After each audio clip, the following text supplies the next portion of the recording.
Hi, everybody. This is Marlene with Miami Ghost Chronicles, Stories of the Supernatural. How's everybody doing today? Good, I hope. I'm doing super good. And I know I'm going to do I'm the weather wimp. The South Florida weather wimp, yes. Even though you guys are not going to see this for a little bit, it's right now, it's the end of February. And we actually have the temperatures are going to dip down into the 40s. So you know that weather wimp that I am.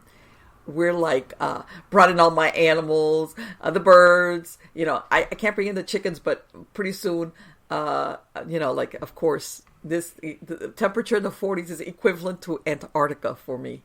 So yeah, that's where it's at. The only good thing that I found that as a matter of fact, I was commenting to my husband was that luckily this winter, which is usually the dry season for South Florida, we've had good rain, which is great for my crops, for my trees, because I remember last winter, we spent a lot of time going out there, hauling water around and making sure those 100-and-something trees got watered because it was such a dry winter. And this year, we have been super lucky that I want to say like at least every 3 to 4 days, which is perfect for what we're growing out there, we're getting some rain. Some rain, sometimes heavy rain. So, yeah, but then you get, as a matter of fact, what we found is that usually the rainfall precedes the next day is when we get these temperatures that dip down into the 40s. And I'm thinking to myself, because I found out the hard way, like I've lived here all my life, to us it's like, and then you go out to the beach and you see all the tourists from Canada and up north, and they're like walking around in t-shirts going, oh, this is great weather. And you see them in the water, and we're like, what are you doing? And they're like, this is great. And we're like, So yeah, you can tell. You come down here to South Florida, especially Miami, you can absolutely tell the tourists from the natives right away just by how we're dressed. But anyway, let's get to the good part. And that is who I have tonight for the guests. And I know you guys are going to be very excited. This is a gentleman by the name of Dr. Greg Little. And he is a psychologist turned explorer and documentary maker. Now, since 2003, Greg and his wife Lora have been actively searching the Bahamas for archaeological ruins that might be linked to Atlantis. He's worked with the Edgar Cayce organization and its Search For Atlantis Project, and also with the archaeologist Bill Donato. The Littles have conducted wide explorations around Bimini, Andros, and the Great Bahama Bank. Now, their exploration has been featured on the National Geographic Channel, the Learning Channel, MSNBC, Sci-Fi Discovery, and the History Channel. He is the co-author of several books, including Edgar Cayce's Atlantis, Mound Builders, Ancient South America, and People of the Web, and has over 30 other books in print in various areas of psychology. And you'll see in some of the slides, for those of you who actually see the video versus listening to it on YouTube, that I'll show some of the book covers. And as you know, also I will always include a link in the credits of the show, and later on we'll go ahead and we'll give out a website. I know absolutely, because that you can also find Greg's work on Amazon. But let's bring him on.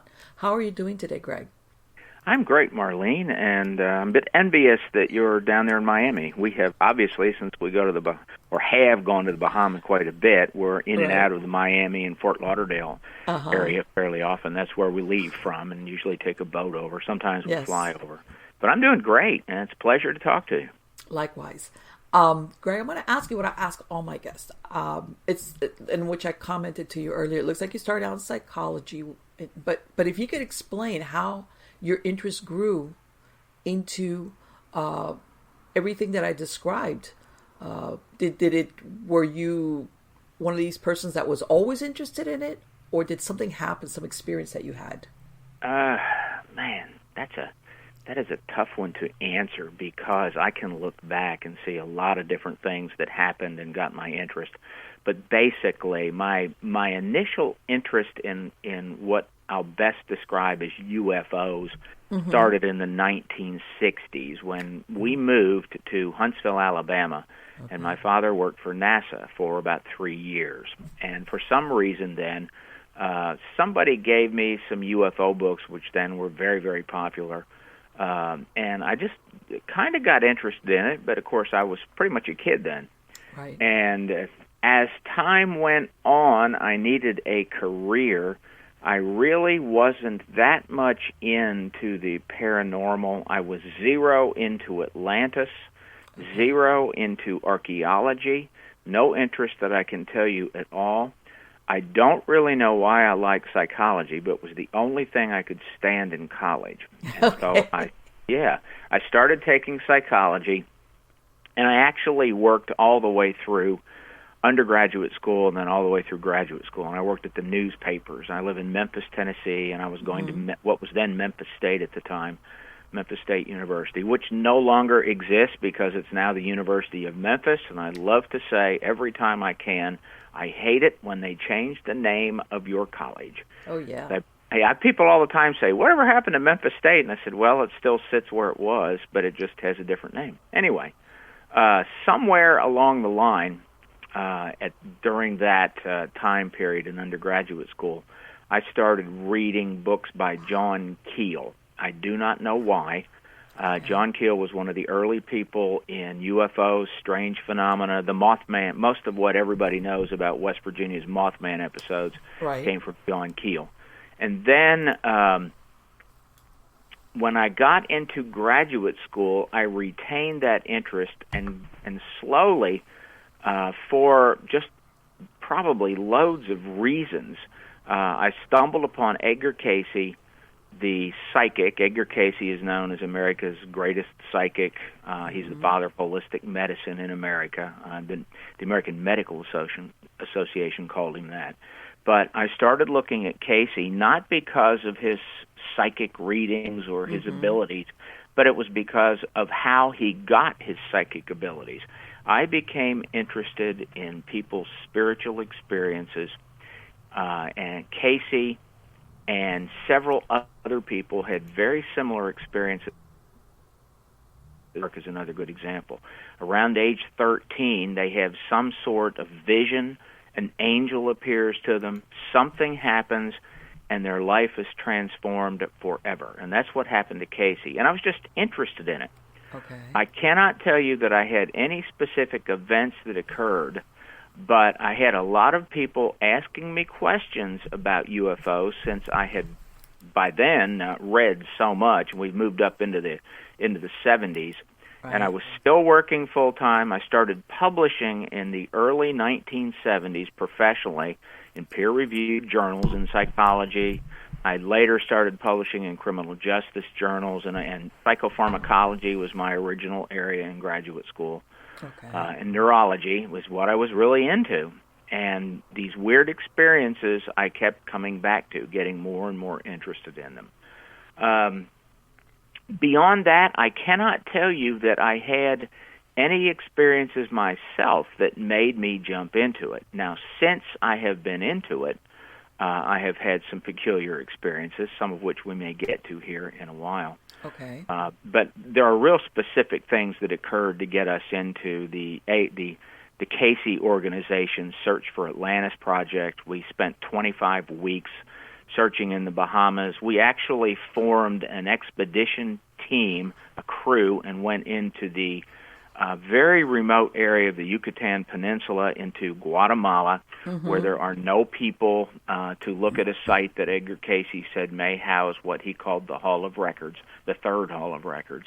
Right. So we got heavily involved in that. We are still involved in the Cayce organization to the extent that my wife serves as right now, she's the chairperson of the board of trustees of the Edgar Cayce organization, the Edgar Cayce Foundation, and Atlantic University is run from there, the Cayce organization. So we're pretty deeply entrenched in all that.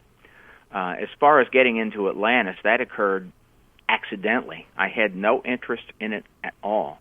Okay. And it was a British author by the name of Andrew Collins who came to the organization's Ancient Mysteries Conference around 2001.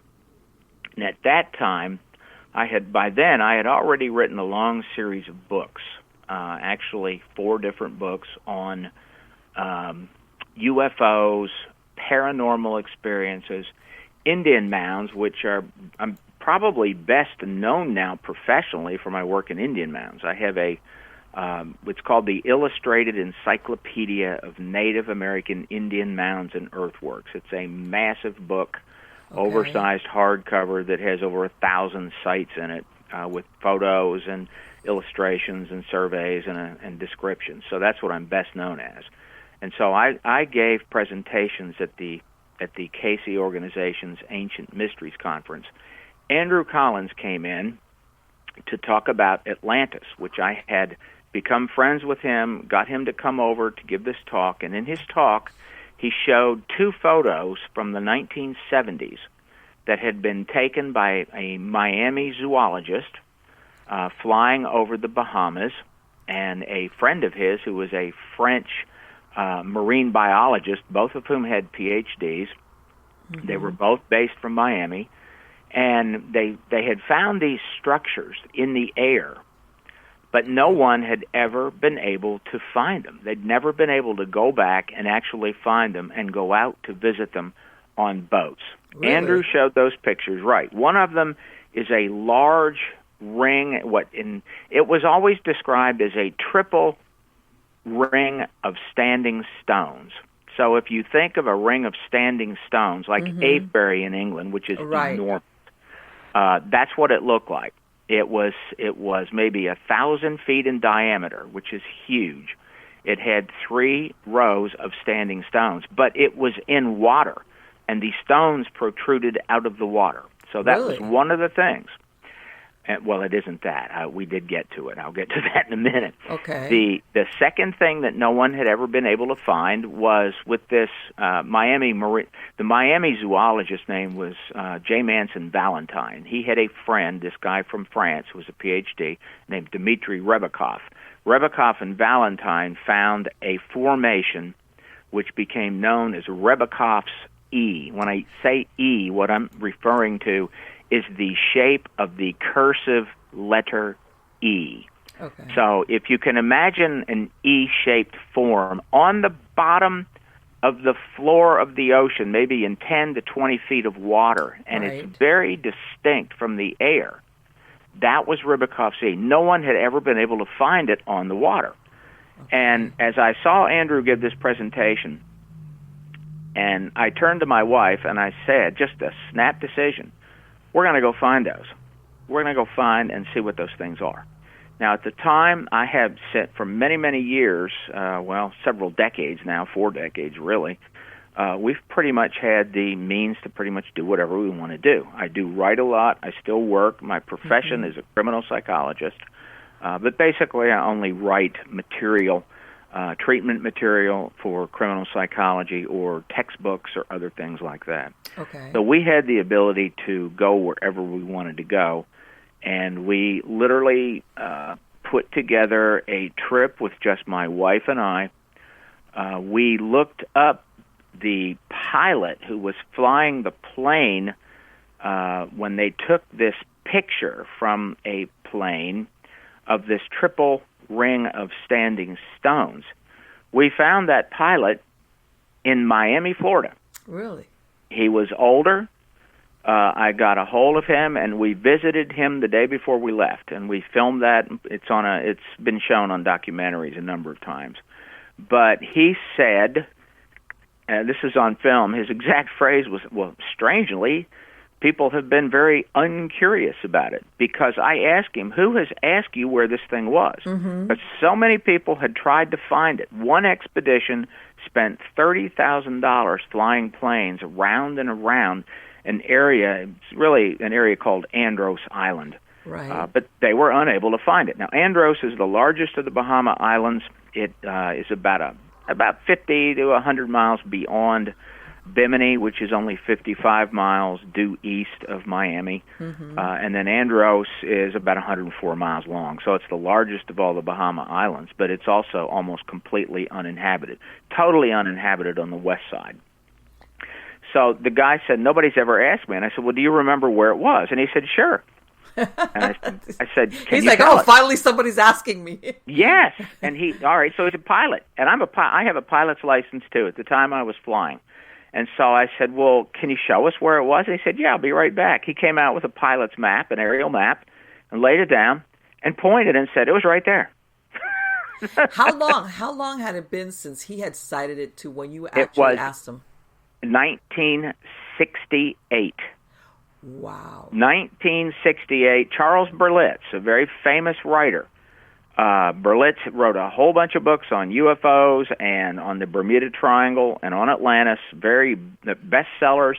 That picture is in every one of those books that Berlitz wrote because it's so impressive from the air. It looks really impressive. So I then decided we needed to charter a plane. I needed a 2-engine high-wing plane. A high-wing plane is sort of like a Cessna. The wings are above you, and you can look down, and the wings don't block your view. But I needed one that would go slow. We found it's called a Norman Islander. We took it out of Fort Lauderdale, and actually we took it out of the same airport that Flight 19 left from. It is a private airport there, and it's got a really nice plaque about Flight 19 there. The pilot, the people that I chartered from, when I laid out a pilot's map to show him where I wanted to go, I said, I'm trying to find somebody who's willing to fly down here because it's in extreme southern Andros in the water, but that is in Cuban airspace. And back up until the 1970s, the mid-1970s, Cuba had actually still been shooting down private aircraft that wandered into their airspace. Yeah, people don't realize that there was a time that they were doing that. Yes. Oh, up until it was like 1977, I believe, was the last time. So, and I said, this is in Cuban airspace. And he said, man, this looks like a great little adventure. He said, I don't care. He said, we'll fly at 100 feet. He said, we'll go below radar. So we did. We went up and down. We found Ribicoff's E on the north side, and the beauty of finding it like this, when the initial people found it, they didn't have GPS. Okay. Today, we had. So we immediately took the GPS the moment we flew over these spots. Then we landed. I had prearranged this place on Eastern Andros, the only places you can really stay. There's only a few on Andros. And we eventually found a sponge diver. That's what they're called. They actually just dive into the water and pull up sponge. We found a sponge diver who was willing to get us there. No one else would take us. It sounds like an easy thing, but here's the truth about Western Andros. It's like a 60-mile trip through the island, through what are called bights to get there. You can walk 5 miles into the water there at low tide, and the water's never over your head. Right. 5 miles. So big boats can't get in. Right. Cell phones don't work there. Satellite phones don't work, which National Geographic found with this. They said, they've got to work. I said, no, they don't work because they're blocked down there. There are no planes that fly overhead because there's no flight routes that are there, and you see no other boats. Ever. Well, why is, for example, the satellite phones blocked? The U.S. The British Navy have them blocked. While we were there filming with the Discovery Channel years ago, we were on the eastern side of Andros, and my wife and I, they had us sitting on something on the big rock on the shore, and they were shooting out to the ocean, and a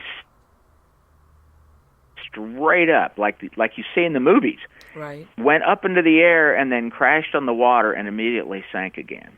So the only thing on the eastern side, the only reason it's really occupied, there are 7 U.S. Navy and British Navy bases that are submarine. They call them, it's called AUTEC, AUTEC, the Atlantic Testing and Underwater Evaluation Center, and they're actually Navy bases. I've been in one of them by accident, and that was with the History Channel. You can see bits of that on a show called Mystery Quest. Yes, I know which one that is. Yeah, we were on set several of the very first episodes of Mystery Quest with this. And there was in this Navy base, there was a high-speed stealth destroyer in there. And we were met with machine guns. There was one other person on the boat with me. It was night. And very stern faces and threats and told to get out. I can't repeat what they said. because they cursed a lot and yelled, but I mean, they were very angry at us. But anyway, back to the story. So we eventually got over to that other side, and the first thing that we went to was this circle. And you could see it as we approached it. They looked like standing stones sticking out of the water. It was still there. We measured it and all that, and we had to literally walk right up to them to see what they were. And this is very strange. They were giant sponge. What? They were sponge. I know. What? It's like, what are you saying here? Yes, they were sponge. And actually, the sponge diver was just elated because he said they were worth a fortune. Real sponge. I mean, that's what they do. They collect these things. He'd never seen any that big. It was a perfect white circle in the center of them. It wasn't a full triple ring. It simply was an illusion that you would see from the air. When we flew over it, it looked like it. But they were sponge. And the sponge then I found in a marine biology book while we were still staying in this place on Andros. It's a natural formation, very rare, but it does occur naturally, and it has to do with fish movements, crustaceans in the center, and a small coral reef, and then fish going around, circling around it, and larger fish circling around it, and larger fish. The crustaceans in the center start pushing sand out to clean out places for them to live. That's like crabs and shrimp and so on, and loads of lobsters down there.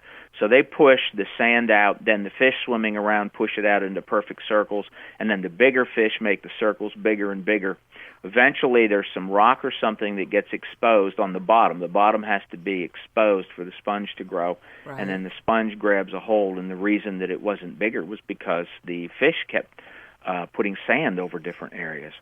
So that was it. It was fascinating. I wonder how many years it took for it to do that, for it actually to be seen. That's a really good question. But it must have been quite a long time, I imagine. Well, the guy said no one that he knew, the sponge diver that we used, and he's on our films also, he said he had never known anybody that would go down there. It's a very dangerous trip. There is nobody to help you. And it's so shallow, you have to use a small boat, you have to use outboard motors, and he had to stop repeatedly because his motor kept sucking sand into the engine. So it stopped repeatedly, but he knew what he was doing. And that actually helped me because later we got our own boat to do this, a bigger one with a small draft of only a foot. And we had the same problem. Sand would get sucked into our engine, but I learned how to fix it from him. I've gone out on the boat. It's even in the Keys and all these shallow places. You have to be really, really careful. Oh yeah, because if not, you'll get stuck. But let me ask you: was nobody going out there because how shallow it was, or because it was? Well, they couldn't find it. The other thing is the incredible expense involved. They didn't know where it was, so at that time you'd have to fly back and forth to find it. Okay. And there's not a lot of people willing to shell down thousands of dollars to get a very special type of plane and a pilot willing to fly into Cuban airspace. That's what I was about to say. It sounds like everybody, it was that would be, I imagine, the first problem. Well, absolutely. And it's just the logistics. There's nobody there. We could not hire anybody that was willing to get us over there. Yeah. And no one that I know of that had a boat that could go the distance. Like from Bimini to South Andros is about 190 miles. Okay. And you'd need a fairly large boat to do that, to carry enough gas, but you can't get into shore. Right. You couldn't get close enough, and you'd have to find the formation to begin with. So we then, a week later, we went to find this Ribicoff's E, which we did, and it was, it turned out to be a natural coral head, a very large one, that just had turtle grass growing in it that had grown into what looked like the letter E. And again, that was seen in 1968 also, and it is still there. And so I figured we've done what we were going to do. We are through. That's it.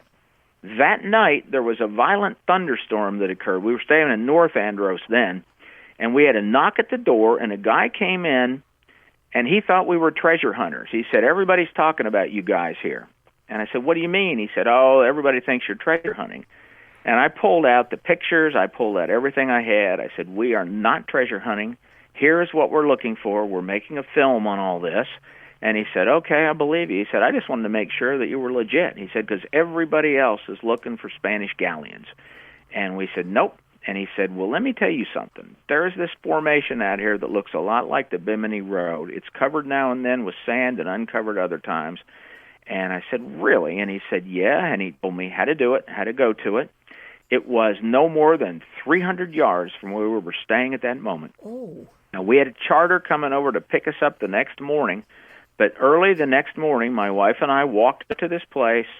I snorkeled out into the ocean, which now seems unbelievably foolish and stupid to me.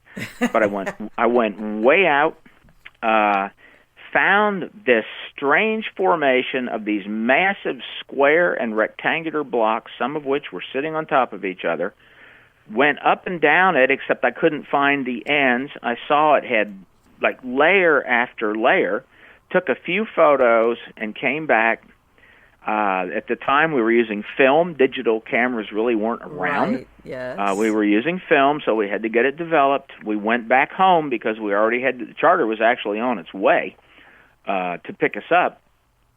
And then we decided we've got to go back and look at this. So we did, and as we discovered more and more portions of this thing and took loads of film and photographs, we issued articles about it. It got a huge amount of attention. We wound up going back there. Even UFO Hunters did an episode where we went there. The one called the Underwater Area 51 has it. They took a lot of film of it. Okay. And it looks like the Bimini Road. The Bimini Road, of course, is at Bimini. It is a formation of stone. It's a J-shaped formation. It's about 1,600 feet long. Okay. And it's probably a harbor. It's a breakwater, or what would be called a quay, spelled Q-U-A-Y. But it would form a harbor. It's a breakwater for ships. Okay. They both are the same depth. The one at Andros looks the same. We took a trip on another documentary to Cayce, which is really close to Cuba. There is another one of these underwater formations there at Cayce. So what we basically believe we found was an unrecognized maritime culture that dates to approximately 3 to 5,000 B.C. Wow. So Atlantis dates to 10,000 B.C. That's when it was destroyed. So this would be a post-Atlantis thing. But, of course, that led us on to a lot more. There have been loads of things now found in the Bahamas that are at the 10,000 B.C. shoreline. Bill Donato, the archaeologist you mentioned at the beginning, did side-scan sonar, as did we, along the 10,000 B.C. shoreline at Bimini, which is basically 100 to 115 feet deep. Okay. And there is three rows of what look like square and rectangular buildings that are right on the 10,000 BC shoreline. They run for about 1.25 miles, north and south. They face toward Florida, actually, on that side of Bimini. And they're very uniform. We have... like I say, 3 rows of them. I actually counted them on the side scan sonar, but we didn't have an image of the 50 to 70 of these building-like formations. We have dove them, although they're very deep. We had a highly professional underwater oceanographer with us who had never seen anything like it, but they're covered in coral. They have building blocks on the sides, which we believe they're all building foundations, and that is good evidence of something that was there in 10,000 B.C. The last thing we found... Go ahead, sorry. Let me ask you, now with the use of satellites, have you found anything? Because I know that sometimes some things, like you said, you can only see it from a certain distance above. Well, you can see this circle now on southern Andros.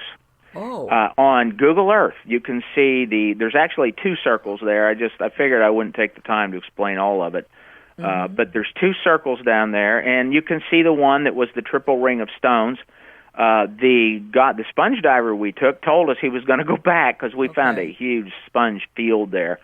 But he would have filled his boat up with far more than he'd ever need from the field before we even got to this thing. But it's still there, and it's very visible on Google Earth. It's all the way on southern Andros, and it is east of southern Andros, very visible on Google Earth, like I said. But you can't see the Bimini Road on Google Earth, and it's only 20 to 25 feet deep. You can't see the 100-foot formations on Google Earth. And there is another thing, one of the last I'm skipping through loads of other things we found, including 31 underwater planes. That's another whole story. Wow. Including some of the Bermuda Triangle planes. We found several of those, and one of those we found with National Geographic. But there is about 30 miles south of Bimini, too many places there. About 30 miles due south of Bimini, off of a small chain of islands, there is what appears to be a collapsed temple. It is made out of schist, spelled schist. It is a type of stone. It is the exact same kind of stone that the Oracle of Delphi was built out of. Really? There are fluted columns that are there. It's all very old.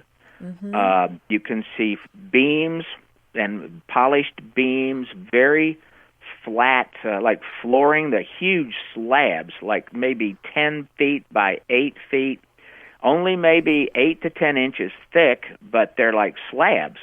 And then there's these giant beams. They're monstrously big. We've had it tested by several geology labs and universities, including some in Florida, and they've identified the probable sources of it. A ship hit it. We found that a ship hit this formation in I can't, the exact year, I'm going to be wrong on it, but roughly 1829, a ship hit it. When the ship hit it, the ship burned, and that is the first time this thing was seen, although it wasn't reported, because the people that talked about seeing it salvaged what was left on the ship. But it is in a very strange area. When we found it, we reported it to the Bahamian authorities, and they have since declared it an archaeological site and off limits. It has been a salvage claim. This is going to sound even more bizarre. We had contacts with a representative of the Microsoft Corporation. Now, Microsoft supports a lot of archaeological work. Most people aren't aware of that, but their foundation supports archaeology. And initially, when we were contacted, somebody there was interested in perhaps rebuilding this thing in place, which we told them they could not do it in place. And it looks like to us the building was standing up on what was a high point. 10,000 years ago, the ocean levels were roughly, so this place where it is, it would have been sitting on a very high point that would have fallen off dramatically. It would have been on almost a mountain peak that would look like that from the water. And what it looks like to us is that a wave hit it and knocked it in one direction. That's what it appears to be. I see what you're saying. Yes. It didn't collapse in on itself. It was like... Yeah, it collapsed. So Microsoft sent this guy down. He wound up looking at it. He agreed with us that they probably couldn't rebuild it in sight, but they had an interest in maybe salvaging it at all and rebuilding it on land. So they wound up filing a salvage claim on it. This was about 3 years ago that transpired. So we were ordered by the Bahamians. They had a problem a few years ago with people that did find Spanish galleons there and take gold without reporting it correctly. So they put a moratorium out on all permits, archaeological permits, geology permits, and salvage permits. So we didn't go then for quite a while. We didn't go back. They've told us we can go back under a film permit, but we can't go to this site again under an archaeology permit because there's already a salvage permit on them, or a salvage claim. Because all of these are in Bahamian waters. That's the thing. It's not even international. Yes. They're all Bahamian waters. So, yes, it's all Bahamian waters. Yeah, people don't realize, and it's not finders keepers. Yeah, too many people believe that if you find something, it's yours, and it just isn't that way. Mm-hmm. We found, like I said, 31 planes. There are several that I've found on Google Earth since Google Earth got better that we want to go look at, including some on land. We know we found 2 that were definitely on the Bermuda Triangle list of official planes lost. Right. I don't believe that there's much paranormal explanation for it. I just know as a pilot myself and being out on boats and having very bizarre things happen, weird stuff happens. People can make stupid decisions. Okay. Pilots can overestimate their own ability. Even when you have weather radar and all that kind of stuff, you can overestimate your ability and make a bad decision. But we, like I said, did have a lot of weird things happen. And we've had strange things happen at Indian mounds that we've gone to. That's, like I said, that's my real area. When you say strange, like personally or with equipment, electronics? Well, we did have things happen with equipment that also, the last time, let's see, the next to last trip that we took, we got a large, we called it our home ship, but it was a liveaboard. So we chartered this large ship, and then we took ours. Ours is a specially built catamaran that's very fast, that only has a 1-foot draft. But it can go a long distance. We have lots of safety equipment on it, and we have side scan sonar installed on it. So we pulled that on the back of this boat along with a second boat. So we love backups to our backups. Mm-hmm. So we found this plane that we needed to pull things out of. We wanted to explore it. And it took us, the mothership that we lived on went 7 knots, which is about, roughly 9 miles an hour. Okay. Is what it did. And we went 160 miles at 9 miles an hour. And so it took us till late at night to get where we were going. Okay. I was sitting on the back of this boat, and we were surrounded with thunderstorms all around us. And my wife was sitting in a different area, and I said, come back here and sit, and just sit with me a bit. So she came back and sat with me, and she said, what is that? I said, well, that's what I wanted to know. I said, tell me if you see anything else. And he said, yeah. And I said, what are you seeing? And she said, I'm seeing these balls of light. I'm seeing these red, sometimes green, sometimes blue, and white balls of light forming. Oh. And they were forming maybe, it's hard to estimate, but I'd say 100 to 200 yards away in the sky around us. A ball of light would form. It would last 3-4 seconds, and then it would just fade away or sometimes just pop off. Sometimes it popped on. Sometimes they popped off. Sometimes they just faded in and faded out, but they were all around us. And we watched that for about 2 hours occurring. Can you imagine? We have seen the glows in the water, which they claim that's a type of it's a type of plankton. They claim. I can't say that I buy all that. But that night, we finally got to this plane that we had found before, but we were unable to get in it and explore it. So this plane's in about 30 feet of water. Okay. And so we set up our filming equipment, and we have a remote camera, video camera, that the divers will take down in. And it was the first time that I actually didn't do the scuba diving down in it. My wife did with 2 Bahamians while I was on the boat with 2 other people. Okay. While we were up there, and I'm watching the film as they go down, they get into the cockpit of the plane. They go in through the front, and there's a shark down in the cockpit, and it takes off then through the back of the plane. And then I look around us, and again, there's this massive storm coming in, but this one's coming right at us. And I've got a really good video camera, and I see 5 water spouts all at once. Oh. Unreal looking. I got them on film. And this storm passed over us. It was so violent, it was unreal. And then the divers start coming up with things. And I said, what'd you guys think of the storm? And they said, what storm? They had no idea. that there had been a storm. None. It just zoomed right across us. Well, they brought up stuff that the pilot had left in. They brought up the pilot's pants. There was money. How big was this plane? It was a 2-engine Apache, and it was 6 seats, 6-seater, 2 engines. Okay. And it had a pretty large cargo area in the back, but in the pilot's pants was his passport. Really? So obviously we could find out who it was. Yeah, passports, I will tell you, this plane had been in the water over 30 years because we found the whole story. But passports do well in salt water. Coins, not so well, another story.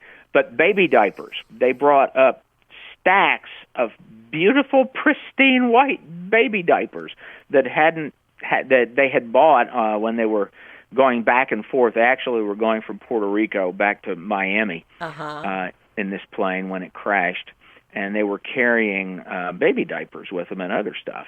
But it tells you about baby diapers. You put them in a dump, and they are not going to degrade very easily. Not biodegradable as much. Right. So were the passengers, I imagine, was everybody okay? It was a miracle. It was written up in several newspapers because it's in the area where there's almost no airplane flights over it. There's no boats that go out there. You never see another boat or ship. And cell phones, again, well, they didn't exist then. Right. But they still had the satellite phones shut off, and I don't even think sat phones were available when this plane crashed anyway. So it was a miracle. It's a long, involved story, but they shouted Mayday as it was going down. A plane that was flying at 30,000 feet near Miami barely picked up their Mayday. And the pilot knew what was going on then in the commercial aircraft and told them how to ditch the plane in the water. There were 4 people in it. It's a strange story because 2 of the girls were waitresses at Hooters. And they were going back and forth from it was Jamaica, not Puerto Rico, back and forth from Jamaica to Miami. And they had one little inflatable, and they rotated who was on it, but the Coast Guard looked for them for 3 days and found them on the 3rd day. So, and it's a miracle that they survived, but they did. Anyway, when they brought that stuff up, and I asked them about the storm, we all thought that people had died on this plane. So we said a little prayer, and then all of a sudden, the outboard motor, which was not running obviously and was in its up position on the small one that we pulled that wasn't ours, it went down into the water. You could hear it. The motor makes a sound. It goes zzz, like that. Right. It went down, and we're all looking at it, and what the heck is that? So the guy, the Bahamian with us, who was the captain that owned it, ran back and zzz, put it back up. He got back on our boat. We're filming everything that was pulled out piece by piece to see what it was. And when we got back, it went zzz, right back down into the water. Very strange. So he went in. He had to undo the battery. He disconnected the battery to get it to stop. So then we realized, well, the lights on the boat aren't working.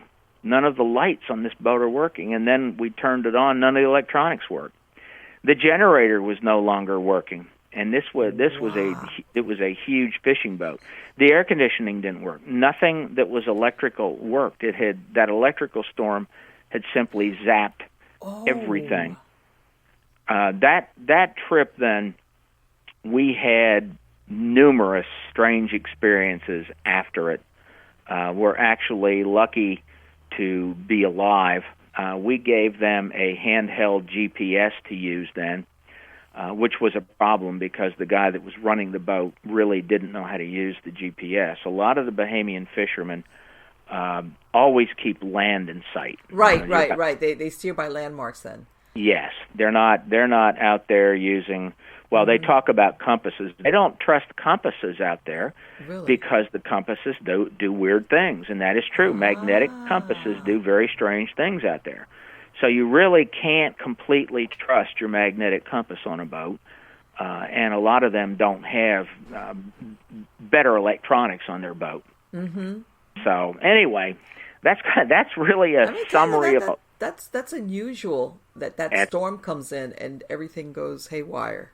Well, the next day we had. All right, I'll go ahead and tell you this. It's the only time we ever had film that didn't come out, which it's a strange story. So how we were doing this, we went to extreme southern Andros first, as far down as we could go. And then we would give the captain of the big boat instructions to go north then, and then we were going to explore along land and on land and in the shallow water where he couldn't get. So he was supposed to go like 10, 15, 20 miles north and then anchor and wait for us. So we drove around the whole day on our boat, and then we went to the meeting place, the pre-designated meeting place where he was supposed to be, and he should have been there hours before us, but he wasn't there. And we were at that time in 30 feet of water. We could not see land. We dropped anchor. And when we dropped anchor, we sat there, and I looked at the fuel, and we got on the radio. We have 2 radios because we had given them one of ours. We had 2 radios left on our boat, and we had one with a big antenna we could stick up. And so we called, heard nothing. We called on a channel. Can anybody hear us? No, nobody can hear us at all, which is not unusual. So we used our other radio, same thing, couldn't pick up anybody or anything. And we sat there for about an hour, and it was beginning to get dark. And so I turned to my wife and I said, we need to film this, because she was a little afraid. Right. And I turned to her and I said, okay, pull this out. And I sat there and I thought, man, this is going to be great for a documentary. And I said, all right, this is how people disappear in the Bermuda Triangle. I said, we are supposed to be able to be picked up here. And I had her then pan the camera around. And here's the strange thing, where we were out there. You couldn't see any horizon at all. How unusual. Now, that sounds bizarre. You couldn't tell what was water and what was the air. Really? The water was like glass, like a mirror. We have only ever seen that one other time, and all the times we're there, and that was in the estuaries in the middle of Andros Island when it was at high tide and we were going through it. But we'd never seen that before. We couldn't see land where we were, and you couldn't see the horizon. The water was glass reflecting the sky, and it was the most bizarre thing I have ever seen. In fact, you couldn't even tell the water was water till you put your hand down in it, and then you'd see the little ripples coming off your hand. And so I pointed all that out, and I explained what had happened. And I said, we are going to, I had a plan then, this was my way to tell them my plan. We have enough fuel, we can run about 20 miles out into the Gulf Stream. The Gulf Stream moves north, we can float for 7 hours, and we will be close enough then to the end of, the very first island, and not Bimini, but about 30 miles south of Bimini. There are more islands, and one of them has a marina. I said, we'll get there, and we can refuel. And so I got on the radio while we were doing it and said, if you can hear me, here's what our plan is. Here's what our plan is. So she turned the camera off, and I tried both radios again, and the big one picked up nothing, and then the little one, suddenly I started hearing a click, just a click. And then the Bahamian that was with us said, look out there. And we looked out. My eyes are not as good as his. And I said, well, what is it? And he said, it's a guy. Looks like he's standing on the water. A guy? I was about to say. Yeah, looked like a guy standing on the water. Now, this is a true story. This is bizarre. Remember, the Earth has a curvature. Right. So this Bahamian had fantastic eyes, and he said, I can see a man on the water. And he's getting up into the air now. And slowly but surely, you'd see this form of a guy, and then you could tell, oh, he's on a pole. And then you could see the ship below him as as he came over the curvature of the Earth. Uh-huh. And he was waving like crazy to us. Okay, from it. I was like, yeah, he had climbed up. they had a mast. This wasn't a sailboat, but they had a mast at the very top that had a beacon on it and was supposedly where the radio antenna was. Okay. And he was up there hanging on, waving like crazy because I told him we're going to go out into the Gulf Stream and float north. And that little radio they had, for some reason, it worked when we left. Left it with them that morning, but they could only hear us, and nothing they said would come through. So anyway, great story, but when we got back, I decided this is great for the documentary we're making on this. And then, of course, I was uploading that film, and it was nothing. Absolutely nothing, and it was what I thought, this is the best little thing that we would have, and it's the only one where we got nothing. And my wife only got one photo of this phenomenon of the glass-like or mirror-like surface of the ocean reflecting the sky. So that is just one. There's several other strange things we had happen. Something that is so unusual, and people don't realize, unless you're to have the ocean that calm. Yeah. You're right. It doesn't happen, according to them, the people that live there and out on it every day. It's maybe 1 or 2 days a year at the most, and then it's only for an hour or two at a time. Now, remember, we weren't out in the Gulf Stream, where the Gulf Stream's always moving. Yeah, but still. We're maybe 30 miles. I know we're maybe 30 miles off of Andros, and it's another 30 miles out into the Gulf Stream then. And we had some very dangerous times in the Gulf Stream, foolish things. We did some other foolish things. In that trip to Guatemala, we stayed on the banks of the Yasumacinta River. We had to stay there because it was too dangerous to stay in the jungle. We had pup tents, basically, that we stayed in with this crew of 9 people that we hired to take us in. And as we were there are huge rocks. We're in the sand, but there's huge rocks around us. And in those rocks are freshwater crocodiles. Okay. All right. That would have been yes. Other stupid things we've done. But anyway. Let me ask you, when you went to the Yucatan Peninsula, what's there, I imagine, predates like the Maya civilization, right? Yes. We're talking something much older than that, right? Yes, we're talking much older than that. The Maya was probably the highest of the civilizations, but even the Olmec are older than the Maya. But there was something there before the Maya, and it's now almost universally accepted among archaeologists that the Yucatan Peninsula was almost solid buildings, towns, cities, roads. My latest book is with this British author, Andrew Collins, and the title is confusing. It's called Denisovan Origins, but in it I write a section about South America. I've been just fascinated about South America since we did a book back in 2001 on Edgar Cayce's statements about South America. And Cayce said South America was a lot older than anybody knew in terms of human occupation. And now it looks like South America was occupied as long ago as 300,000 years. Now, they were not modern humans like us, but they were a type of extinct human, well, they're on a human branch, but they're not modern humans, called the Denisovans. But South America was definitely occupied then. It appears another wave of people came in around 100,000 years ago. That's the first that they came into North America.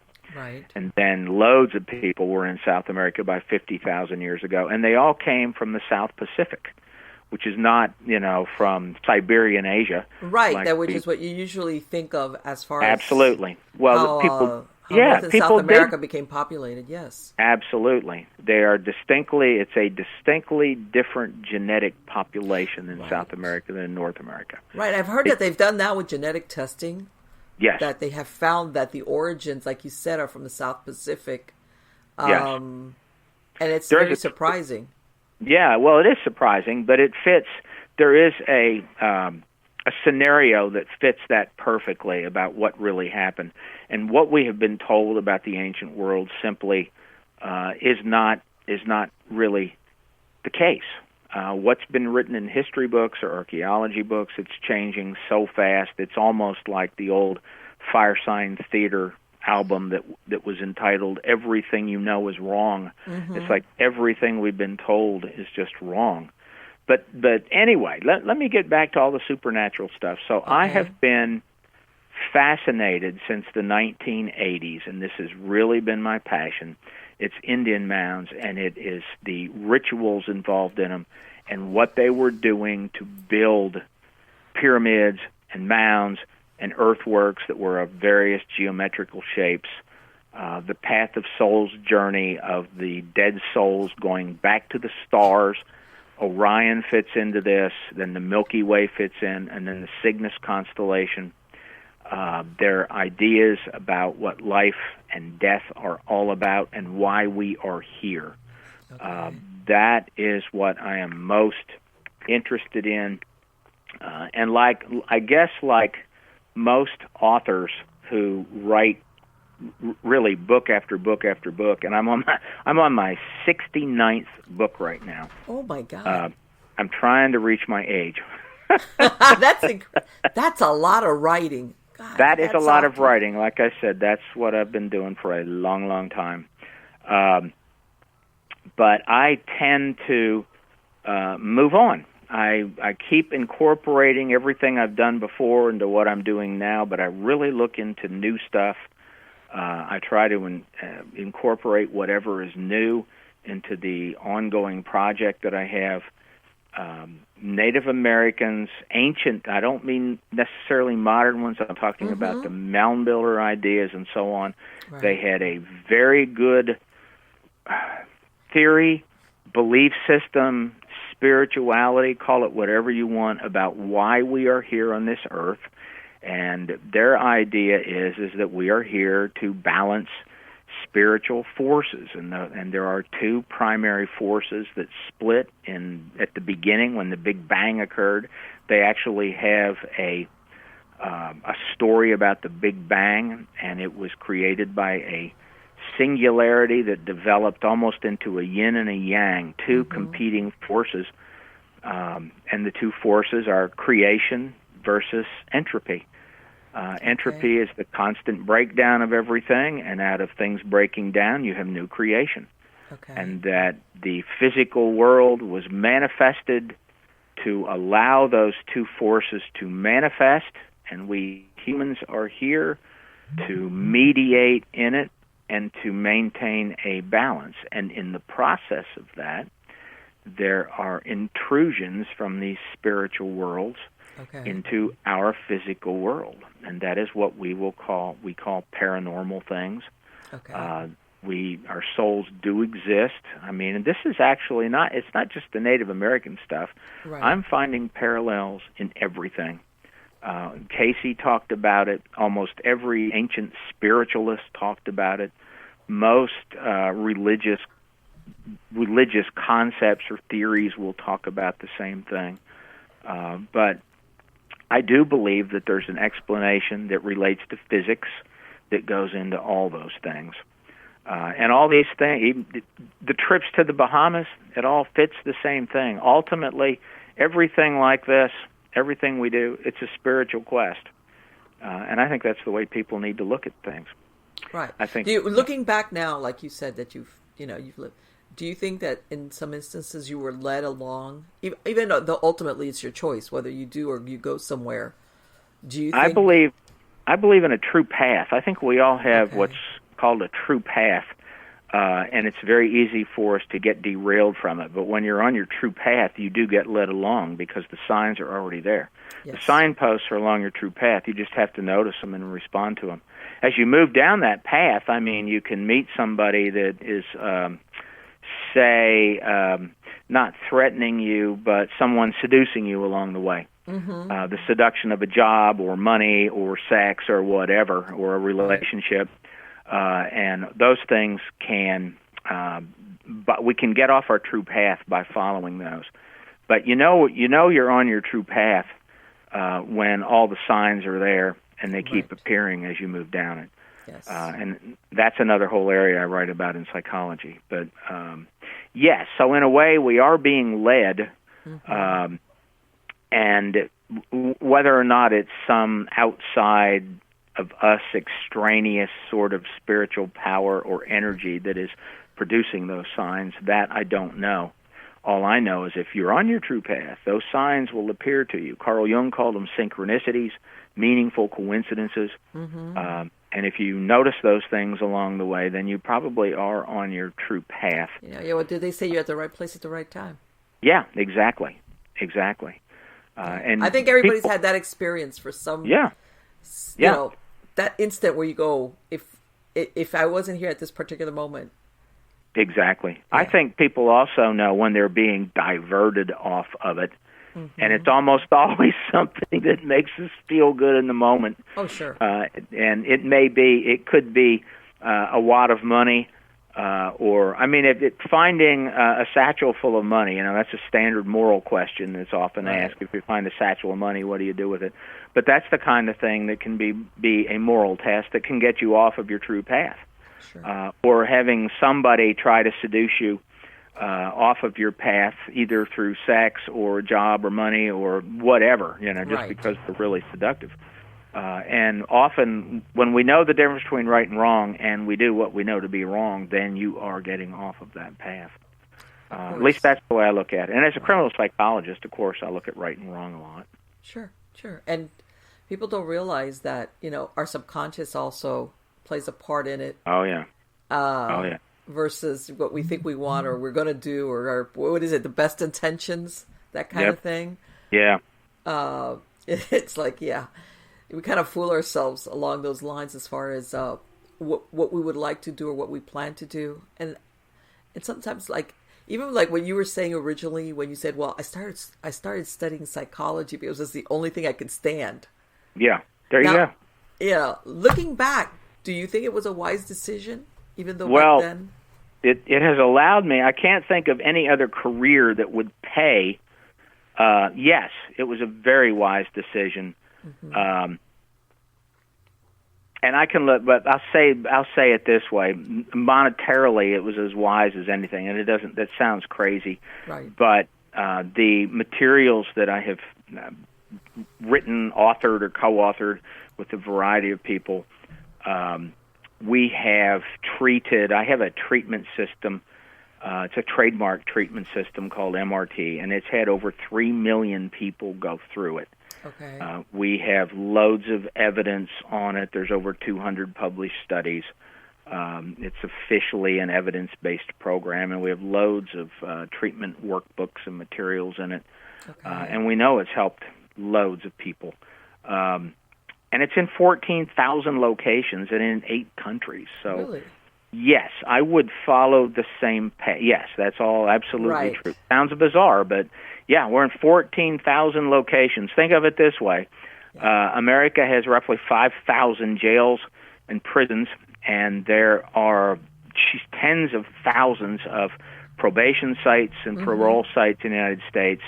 There are 4,000 specialized drug courts, about 1,000 veterans courts, and then other places in the world have something very similar.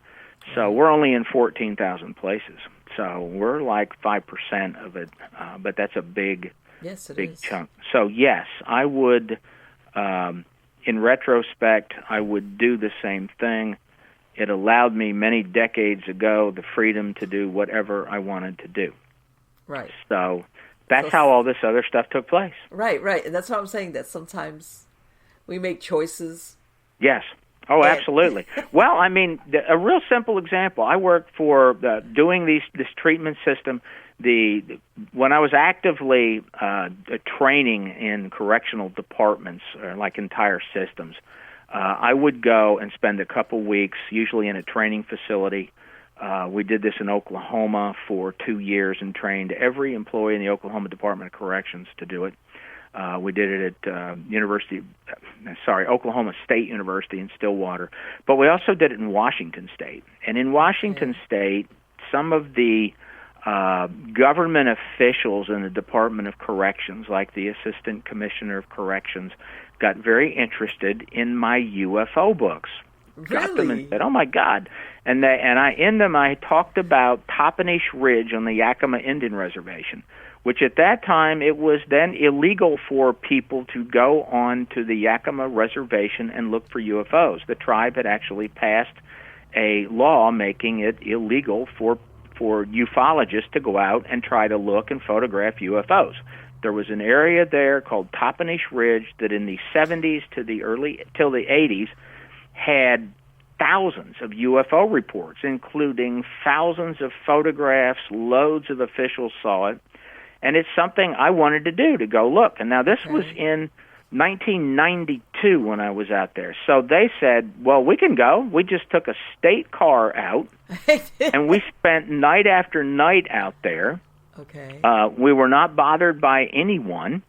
I wound up taking a lot of photos. The night photos showed nothing, and the day photos showed all these bizarre objects over this thing called Toppenish Ridge, which is it's a rounded kind of mountain that is real long. There's not a single tree on it, and it is covered with hundreds of earthquake fault lines, and those fault lines are what are tied to these UFOs. But the natives that live along the bottom of Toppenish Ridge have talked about these balls of light rolling down the mountain, and when they go outside, they get close to them, they start seeing either like a Sasquatch, a Bigfoot, or they will see little blue people, aliens, or whatever, and sometimes UFOs when the lights come down to them.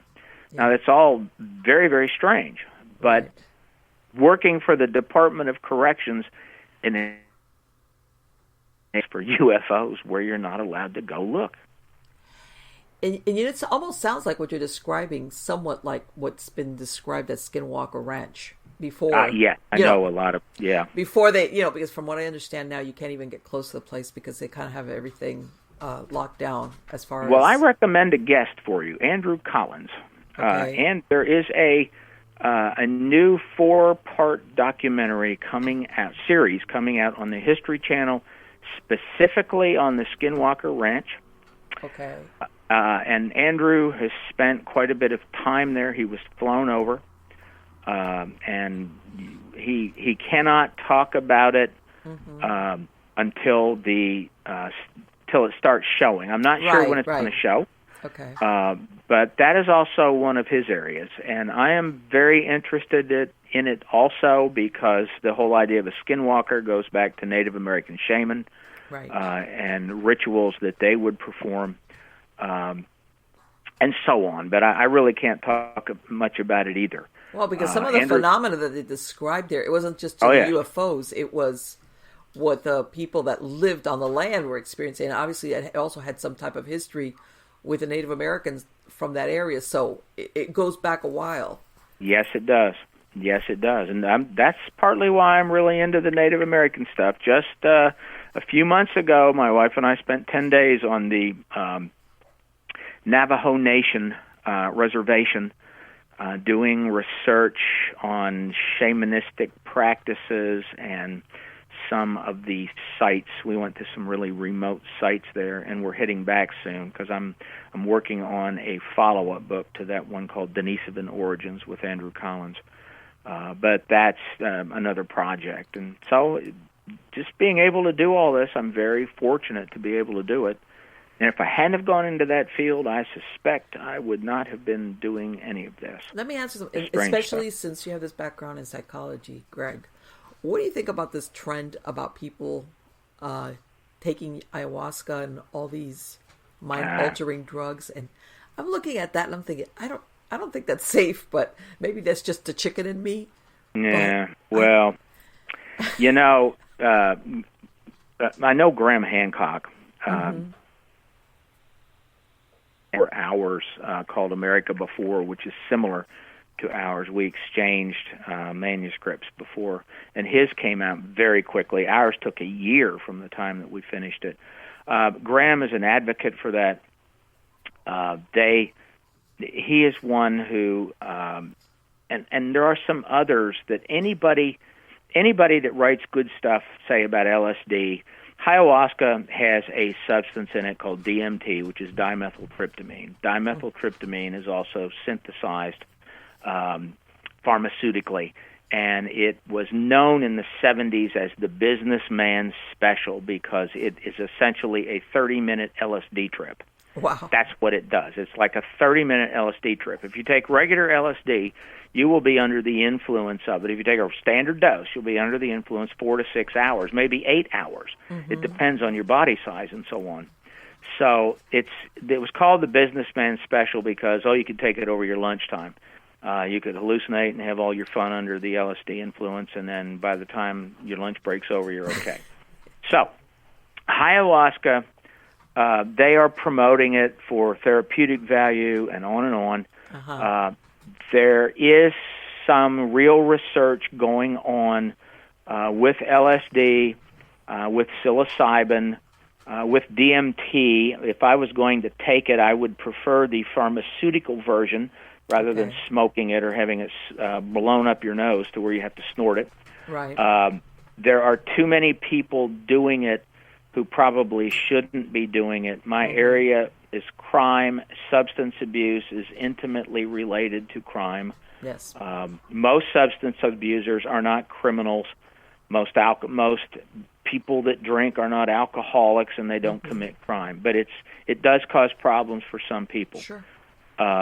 It doesn't make people smarter, despite the fact that they will claim that, people get incredible ideas under it. That is few and far between. More often, it dissolves or disintegrates certain portions of your personality, which may or may not be a good thing. In the 1970s, I knew many, many people who used LSD or used DMT or psilocybin or mescaline, for that matter, and had very, very bad experiences that altered their life forever. So I think it is not a good thing for people to do it willy-nilly. Well, you always hear these people that, like you said, just about anybody, that it's because you mentioned about shamanistic, like they want to have like that shamanistic experience and blur the line between the unseen world kind of thing. Yeah. And I'm thinking, I'm telling these British authors all the time, you guys are blowing this out of proportion. The shaman, that was like the last thing that they did. That's not something that they did all the time. Right. People always ask me, I know a lot about the shamanic rituals and what they actually did. They go, oh my God, they use drugs. It's like they're using drugs every day, but they're not. Right. They use it only a few times a year for very specific rituals under their controlled circumstances. And they were very careful with it. And we just don't do that anymore. Now, I'm not going to tell people what to do or what they shouldn't do. The law is the law is what I basically say. If you disagree with the law, do what you can to change it or move somewhere where the law suits what you want to do. Exactly.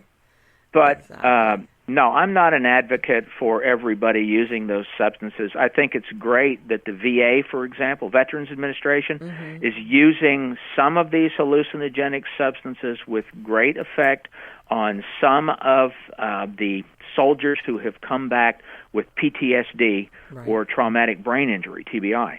Okay. So that is being done with some of them, but only with some of them.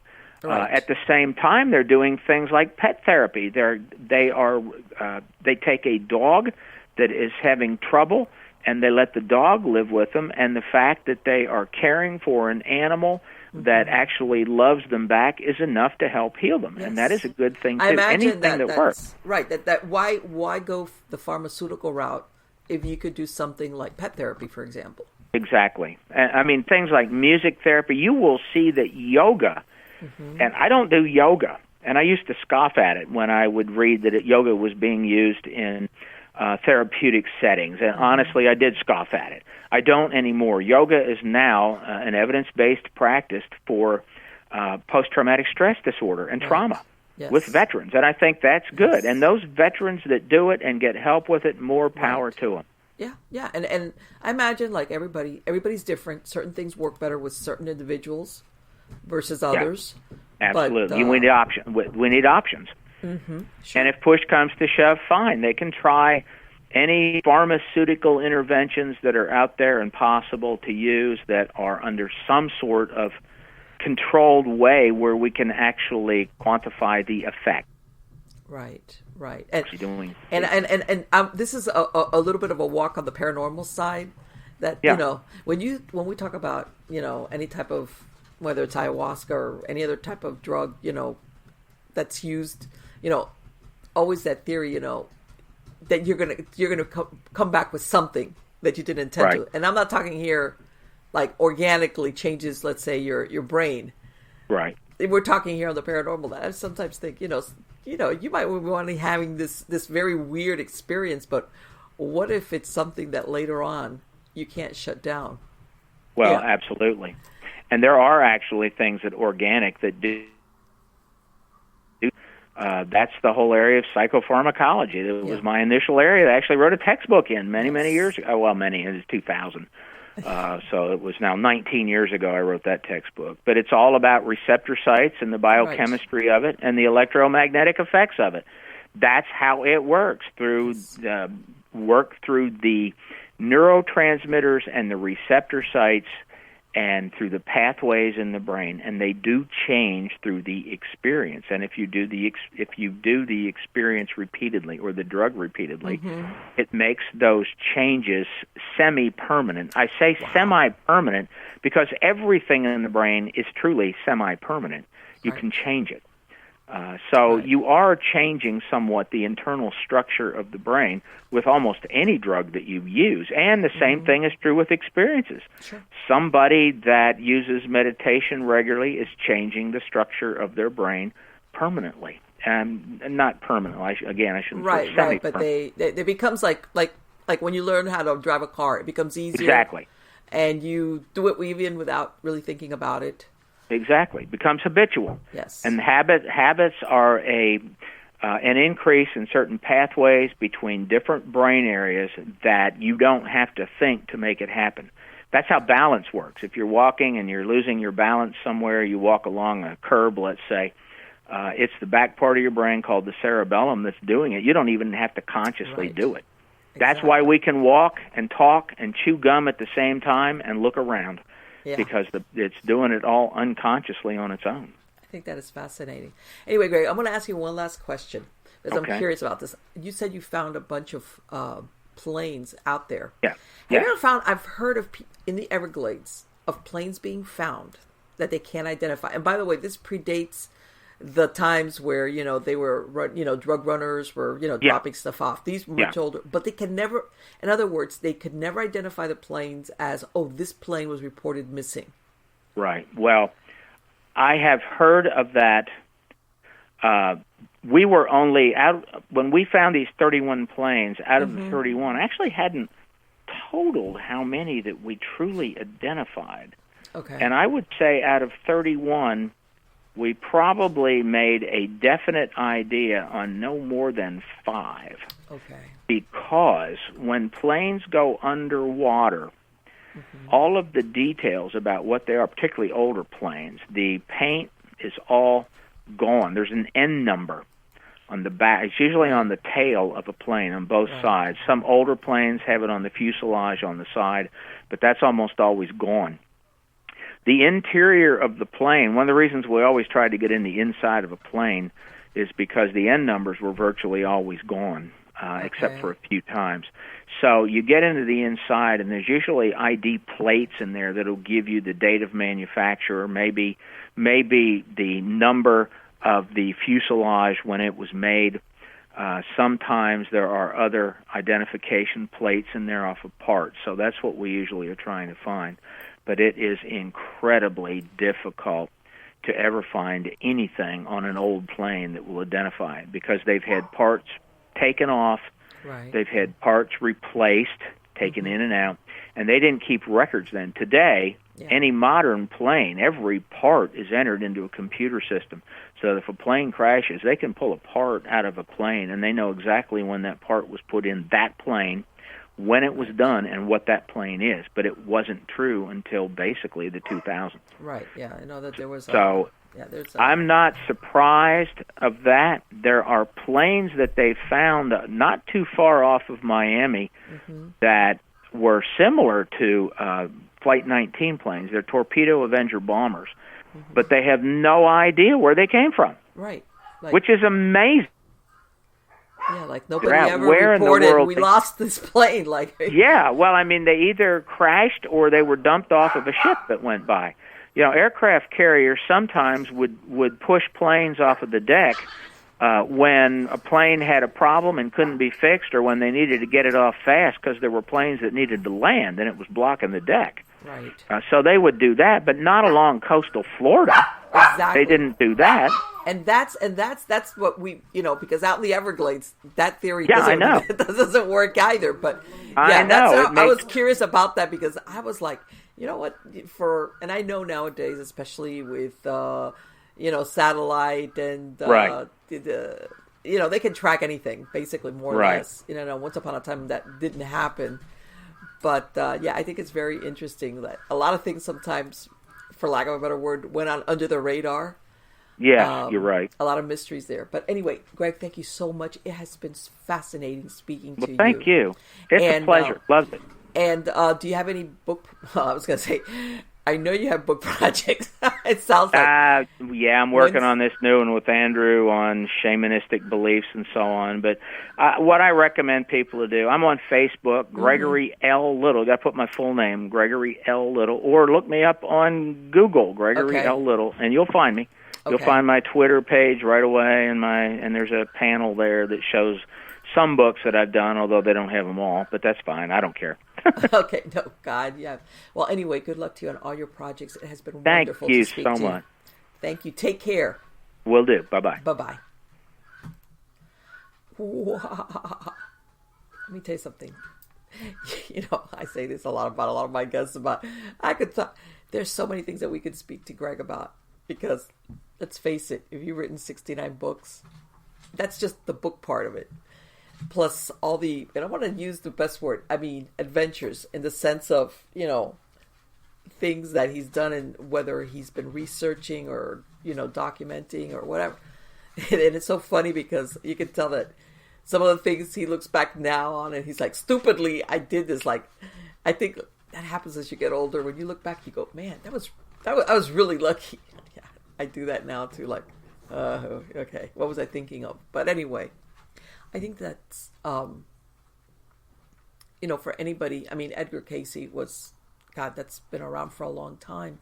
And he was the one that, talked about Atlantis. Because a lot of people, they sometimes think that all these things like Atlantis and lost cities or lost civilizations and all this is like a more, when I say modern, I'm talking about the 90s. But Edgar Cayce, there's been a lot of metaphysical belief systems, but as far as, that he was giving exact information, not very, not Nostradamus kind of interpretations. And I know people are going to be going out there going, oh, Marlene, Nostradamus, I don't know. I read some of the stuff from Nostradamus and I'm thinking, this could be anything. This could be just about anything. It's like, depends how you want to interpret it. But anyway, with Edgar Cayce, it was different. He was, first of all, he was more modern than Nostradamus, but he was pretty exact as far as what he was describing. And one of the things he described was the existence of Atlantis. And of course, the belief that that Atlantis predated all what we consider ancient civilizations. In other words, it was ancient. It predates what we know as ancient civilizations. And of course, that it got destroyed because of some cataclysmic event.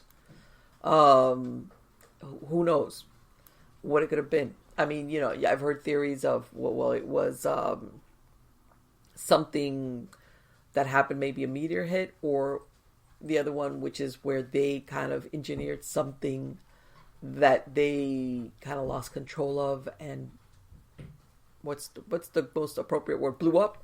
Or that it just caused the destruction of their civilization. I mean, there's a lot of theories about that, and a lot of people say, well, I'll give you an example. Before, when they had the like the city of Troy, for example, before, at one point, it's been discovered. The city of Troy was discovered, but previous to that, people thought that it was just part of a story of the ancient of an ancient city, but it didn't really exist. It was used as part of a story of Ulysses and and all these things of the ancient world and the Greeks, and everybody thought it was just a part of a story. And it turns out, for example, that they found Troy. As a matter of fact, they have found a lot of things which originally were believed to just be made up or were styled after something, but that wasn't it. What was being described was not really actually it. It's just, and then it's been unearthed. And I think that the same thing applies to Atlantis, especially when we're talking. And like, I live in South Florida. When he described where that had a growth of coral on it, let me tell you something. When something, and I'm not even talking thousands or hundreds of years, and even less, saltwater and seawater growth on something can disguise it pretty quick, where you don't see it anymore, or it's disfigured and you cannot recognize it, for example, as something as man-made, or you can't see it unless you see it from a certain, like what he was describing, either you're overhead. The only good thing about what he was describing is that these waters, off of Andros and Bimini, the water's translucent, and it's shallow water.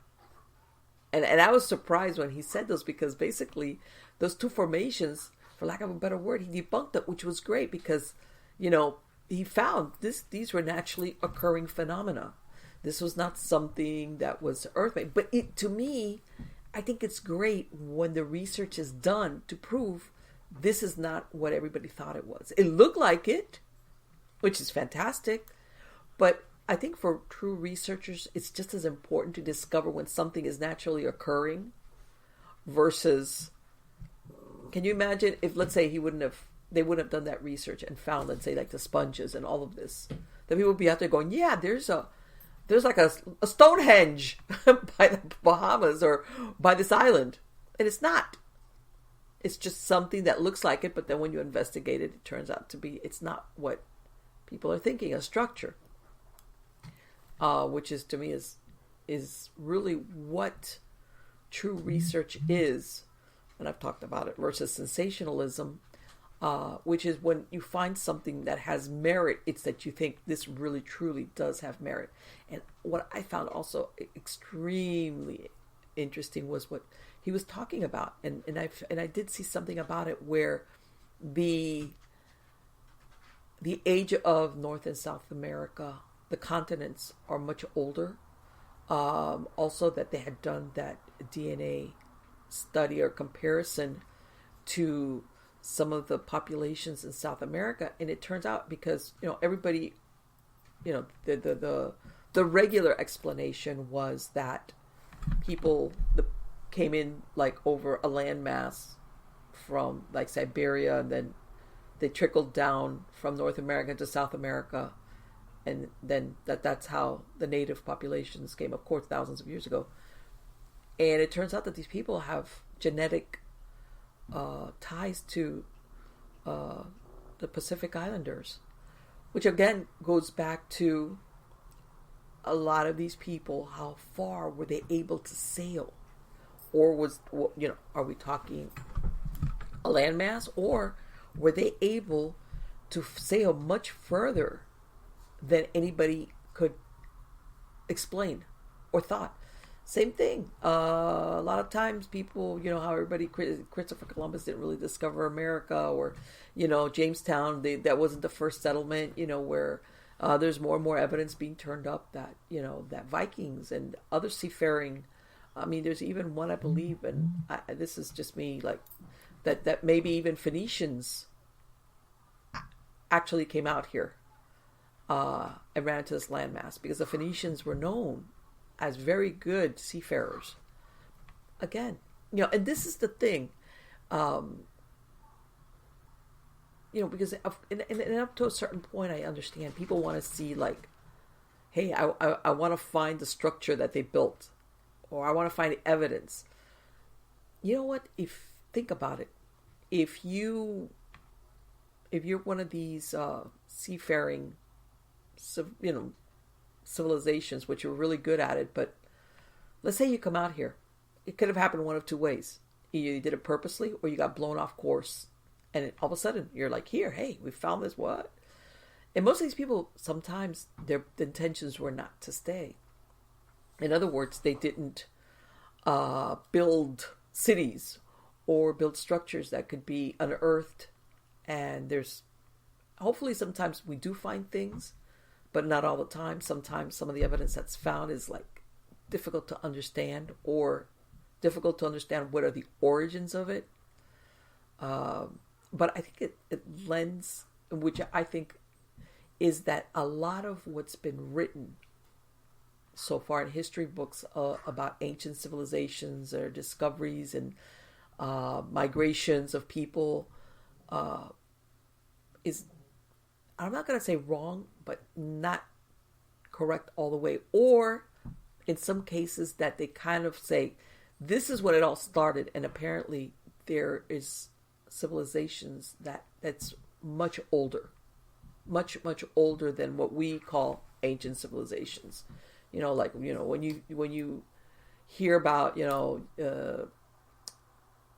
civilizations starting out like in the Middle East, like by the Euphrates and what's now like the Middle East, that all these civilizations flowered from there. This was considered the ancient world. Well, it turns out that it was ancient, but that there was possibly maybe things that were older, civilizations that were older. And that's why I even asked him, because he was referring to the mound builders, that, you look at the structures that even the Maya and other Mesoamericans built, which was like the pyramids and these temples and all these things, and you think about, this is something older than that. Okay. And then you think of the pyramid in Egypt. And I mean, there's pyramids in places in Asia. And you think, well, was this just coincidental that everybody decided to build the pyramid because it gave you a better view? Who knows? Or was this some type of, how can I say, was this an influence, let's say, of a diaspora from Atlantis, where you had survivors that fled the destruction of Atlantis, and some of them just ended up at different points, and they kind of like gave their, what they knew, what they remembered. Just think about it. Let's say you're one of these people that is actually able to leave a certain place. And you might not be a scientist, might not be an engineer, you just have general information that the population has. And all of a sudden you are one of these people that actually, for whatever reason, like you said, right place, right time, and you survive. You and your family survive. And you're thrust into possibly a land is not nearly as civilized or as knowledgeable, but let's say you could say, we had these kind of structures, but I don't know how to build it. It's the same thing. I could tell somebody, hey, where I live, there's skyscrapers and there's bridges and there's this and there's that, but I don't know how to build one. I can tell you what it looks like. I can tell you what it's used for. And when people are fleeing, let's say if we go with that theory of Atlantis basically imploding and under whatever reason it was, and whether some of them had time to get out, or it's how what was it, what was that movie that came out like in 2000, Final Impact? Can't remember what the name of it. It was one of those doomsday where that meteor is coming and they pick and choose who they're going to let live in these underground bunkers when this meteor hits. And of course they're looking for, you had to be a certain younger, and you had to have And if you were older, it was like you had to be some type of specialty, a scientist and an artist. There had to be something about you that got you a spot to survive. But let's say that doesn't happen. Let's say something catastrophic happens and there's no such thing as we're going to pick and choose who's going to survive to tell the story. It's just a general population. Whoever gets out. Which to me kind of explains why maybe in a lot of instances they weren't able to duplicate maybe the engineering or the knowledge that they had. It's like, grab your and get out and live and just describe what was there in this place that you lived in once, depending of course where you ended up at. And of course something like that gets diluted. Think about even our own history, where once upon a time, there was a lot of civilizations that never developed a form of writing.